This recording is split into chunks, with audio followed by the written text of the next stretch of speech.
Welcome again to the Wet Pastel channel.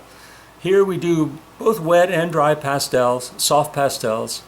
But I've got another great episode for you. Today I'm still talking about some wet pastels, but I'm demoing soft pastels and different blending techniques.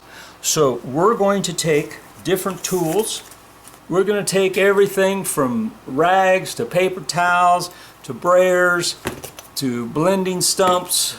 There's a paper towel, to pipe insulation, and I'm going to today show you how different tools, including our hands gloved and ungloved, will change the effects that you get when you blend pastels.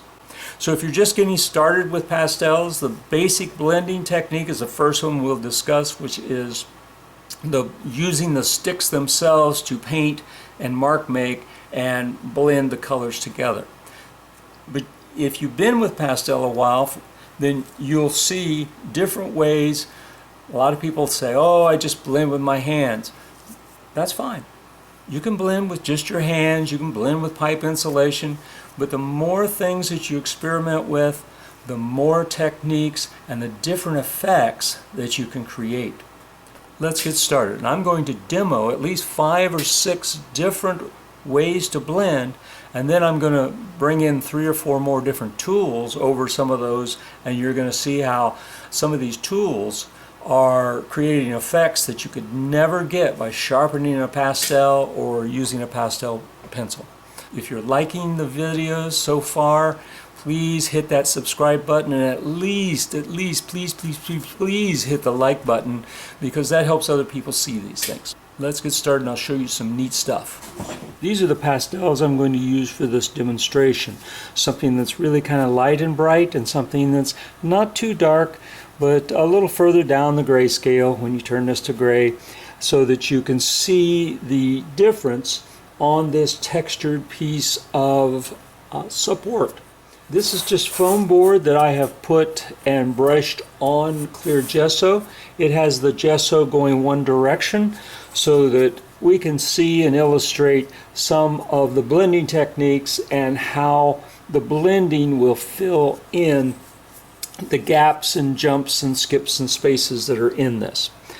So let's start over here and let's take this, and you can see the texture, the skips and jumps that are in there.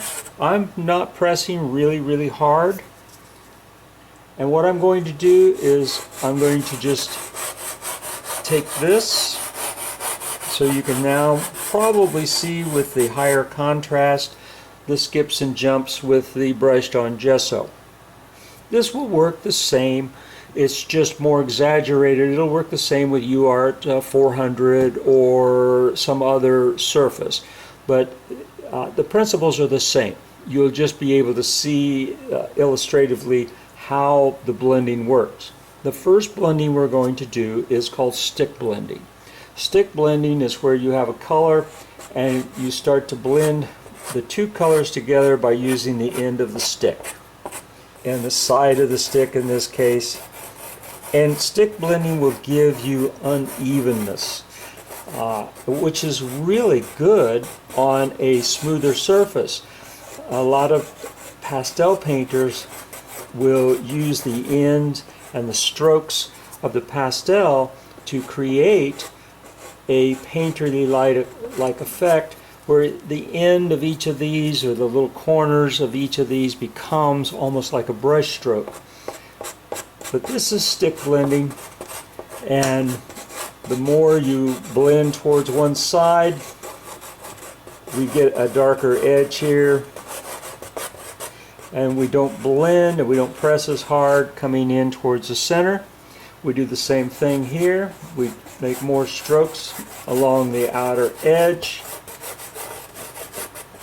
and we soften our strokes as we come into the center. So that is your stick blending. It's the first thing that pastelists probably learn.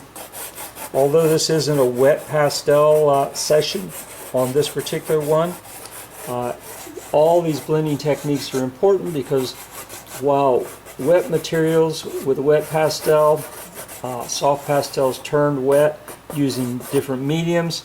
The different materials will react differently when wetted, but at the same time, after you've done your wet techniques, you are using soft pastel dry techniques, and so that's what today is all about, is how to blend. So you can see we still have a lot of skips and jumps in both of these color combinations. Now the next one I'd like to do is I'd like to show you finger blending. So let's take another strip here, and let's put the two. I'm going to put them side by side, and again you can see the skips and jumps because of the heavy texture created by the gesso. I'm not pressing as hard as I can because we want to be able to use the blending of this. So now I've taken my handy little glove off, and I'm going to come in here and I'm going to blend the edges, and I'll do close-ups so you can see the difference here. The stick blending is great for getting, the first one, the stick blending is great for getting that sense of painterly, as you would add multiple colors and color hues of the same family over these kind of violet and hot pinks. If you added those colors over it, then you would end up getting a lot of variation because of all those many strokes. Where you can see that this finger blending, while we finger blend into and out of the two edges, we get a much more uniform filling in of the texture. Now see, I got my pink finger, my purple finger over into the pink too far. I'll use another finger and try to rub that out and make it a little more even. Now believe it or not, glove blending, and again, people that haven't seen my videos before, I wear these gloves because my hands dry out from the soft pastel. Has no moisture in it whatsoever, and my family has always had dry skin, and we crack and bleed when our skin gets dry around the joints of our fingers and around our fingernails. So that is why I wear these gloves, not because there's some sort of toxic issue with these pastels. Pastel is one of the least toxic. The dust is the biggest problem with pastel, and breathing in and having good ventilation for that. Nothing's 100% safe, but unlike solvents and things like that, there's a level of safety with pastel that you don't have in others. Now I'm going to start out blending with this gloved finger, and the first thing you'll notice is that when I stay into the pink and I don't go into the purple, I am able to fill with just the gloved hand quite a bit of those skips and jumps in the light color.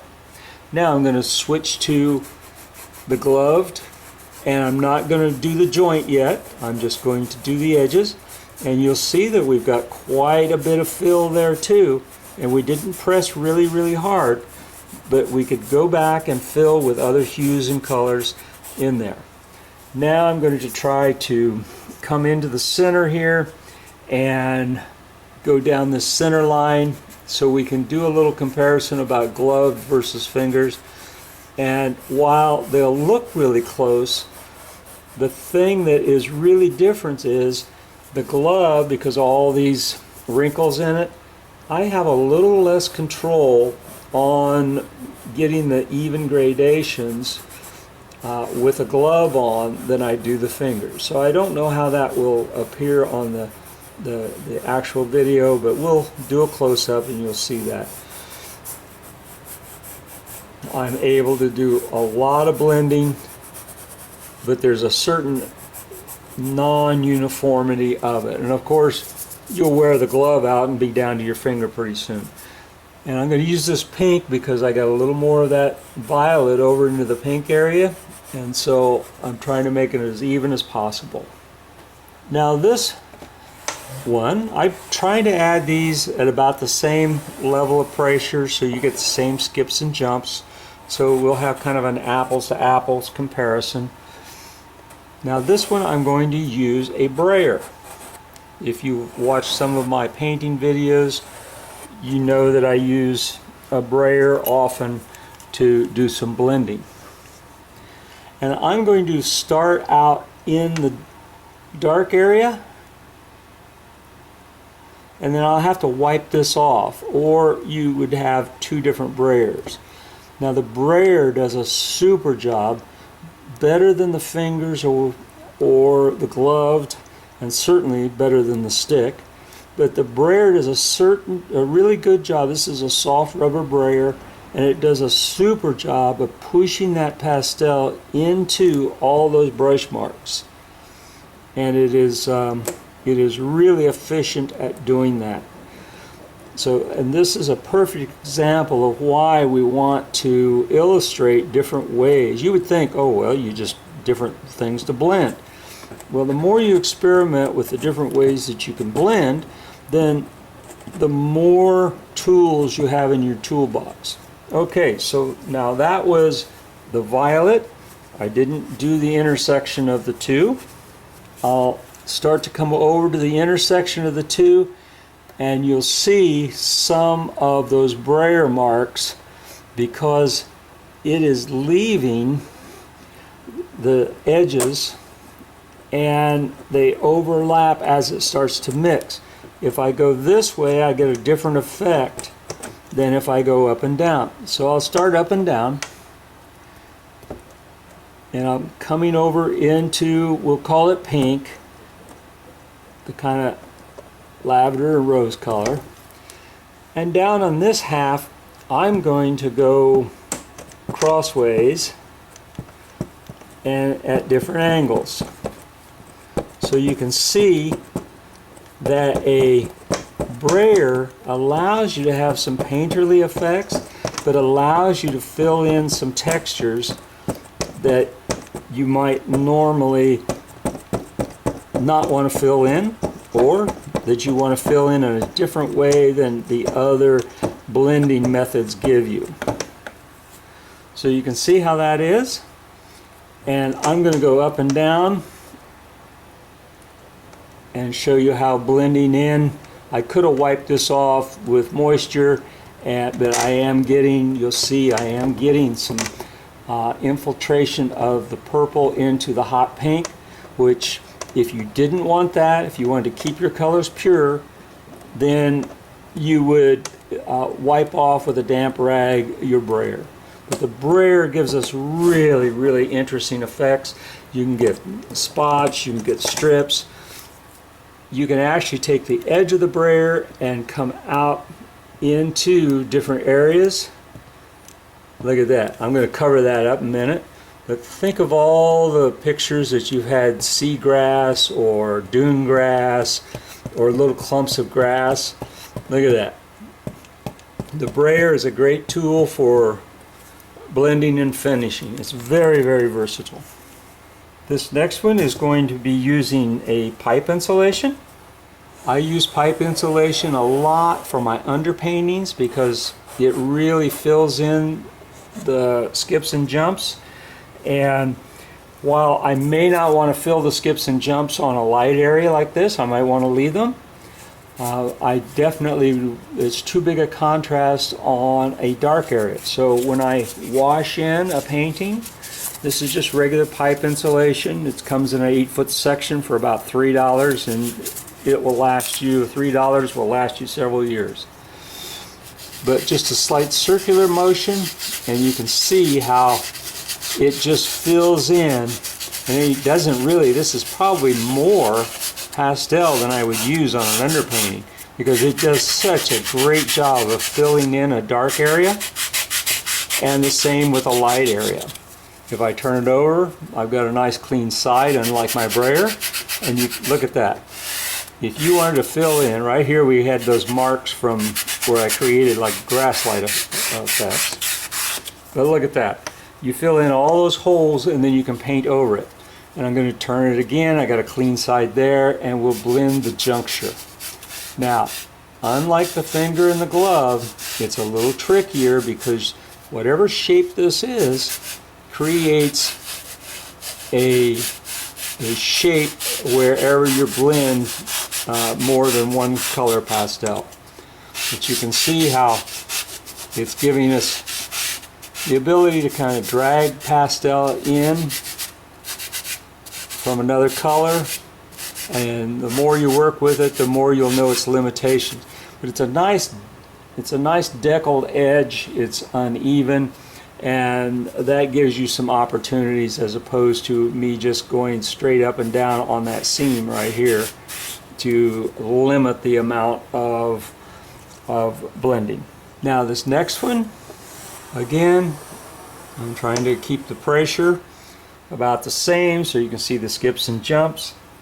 This next one is just a piece of paper towel that I have rolled up, and then I've torn the end off to make it jagged. This gives you, just like in oil, a lot of oil painters will do this. They'll take the end of a paper towel and they'll sometimes white or a light color, and then they'll make a bunch of little lines to break up sharp edges. Well, I'm going to go over the light color first, because once I drag this over into that other, and you can see I'm getting over there because it is so uneven, and I'll come over in here. You don't fill in as many skips and jumps, but look at that. Just like in oil painting and acrylics where you use the end of the brush, you get a lot of really look at that crossover. So if this was near the end of a painting and you wanted to get some crossover the way that oil and acrylics do with their work, and get some really interesting lines and marks, look at that. You can do the same sort of thing that wet mediums do. You can do the same sort of thing in dry pastel without even using wet medium. Now if I used a wet medium, I would get even more of some of the unusual strokes that oil painters get. One last one here, and then we're right at the edge. I'll try to slide this over here so you can see it. And again, I'm trying to keep that same pressure so you can see the skips and jumps, and how you don't have to fill the surface by pushing in. The blending does that. It saves pastel and gives you different effects. Okay, this last one is a rag method. Okay, I just use old t-shirts, bed sheets. I'm going to start with the pastel here. The rag method will, like the pipe insulation, will get you down into the nooks and crannies and fill the space. This is a really good for the beginning when you block in a painting, or if you get a painting far enough along that you want to then wipe out and leave ghosts behind. Had we drawn something on here instead of just stripes, we would have some really blurry images left behind, and those I call ghost, and you follow those ghosts along. So now I've done the dark, and now I'm going to go down and I'm going to make some small circular and you'll see how this combines and could blur edges that then you could go back into with either dry or wet pastel techniques, using liquids or using sticks or using pencils or even charcoal. It gives you a really blurred, but you can't keep the color very pure on either side of the rag, because I mean, look at that. It's just so rough and textured. Now this is a clay tool, and I have several of them. This is one that's about 3/8 of an inch to 1/4 inch. And these clay tools, remember how we used that rubber down there? These clay tools I'm dragging back out into there. And the sanded surface will dull them down some, but you can do a lot of moving around. And look, when I mark across with the clay tool, I mark across an area that is on there that's dark, and I haven't added, there's no pastel on this, But the burnishing action, it opens up what my finger dulled down. It opens back up and makes that color fresher but darker. And you can come into the lights, or you could be in the lights. I'll wipe that off, go into the lights over here. You can be in the lights and move some color around. But as soon as you get into darks, it's a great way to create effects that you couldn't sharpen a pencil sharp enough for. Or look at this, I wipe across there like that. You couldn't sharpen a pencil and do some of these same effects. So there's a real lot of versatility going on here with these tools. And they make smaller tools, they make wider tools.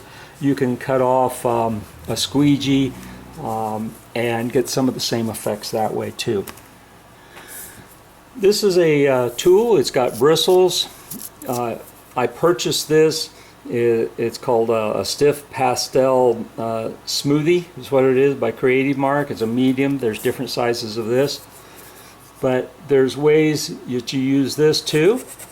I can go in there and I can take off pastel in an area, like if you're using sanded rather than I painted this surface and have lots and lots of texture on it.